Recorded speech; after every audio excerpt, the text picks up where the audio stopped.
నమస్తే న్యూస్ 24 తెలుగుకి స్వాగతం. వార్తలోని ముఖ్యాంశాలు ఇప్పుడు చూద్దాం.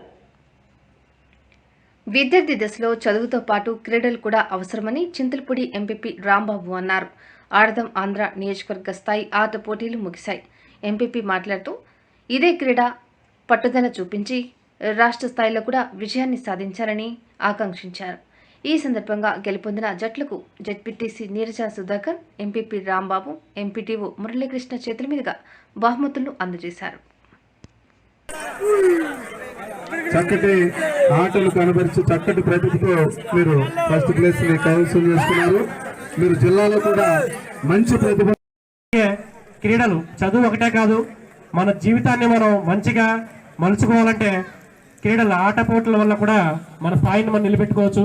మరి ఈరోజు ప్రపంచంలో చూస్తే అనేక మంది క్రీడాకారులు క్రికెట్ అవ్వచ్చు, ఫుట్బాల్ అవ్వచ్చు, టెన్నిస్ అవ్వచ్చు, లేకుంటే ఇతర గేమ్స్ అన్నీ కూడా చూస్తే చాలా దిగ్గజ ఆటగాళ్ళు ఎంతోమంది ఉన్నారు.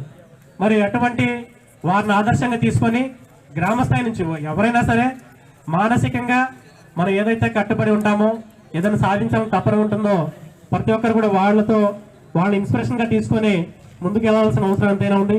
మరి మీరందరూ కూడా చిన్న వయసు నుంచి ఇప్పుడు ఇటువంటి ప్రోగ్రామ్స్ కండక్ట్ చేస్తూ మీ అందరూ కూడా ఎంకరేజ్మెంట్ చేస్తున్న రాష్ట్ర ప్రభుత్వానికి, అలాగే మన గౌరవ సీఎం గారికి, జగన్మోహన్ రెడ్డి గారికి మన నియోజకవర్గం తరఫున ప్రత్యేక ధన్యవాదాలు తెలియజేస్తున్నాను.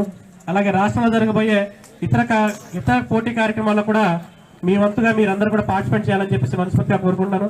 మరి ఇక్కడ గెలిచిన విన్నర్స్కి ఇవ్వాల్సిన ప్రైజ్ మనీ కావచ్చు, ప్రైజ్ ఇది జస్ట్ ఒక మీరు పార్టిసిపేట్ చేసిన గుర్తింపు మాత్రమే, కానీ మీరు సాధించాల్సిన చాలా ఇంకెక్కువ ఉంది. ఇప్పుడున్న పట్టుదలని రాబోయే రోజుల్లో కూడా మీరు కంటిన్యూ చేసి మంచి స్థాయిలో ఎదగాలని చెప్పేసి, అలా రాష్ట్ర స్థాయి క్రీడాకారులుగా మీరు ఎంతో కొంతమంది గుర్తింపు సాధించుకోవాలని చెప్పేసి నేను మనస్ఫూర్తిగా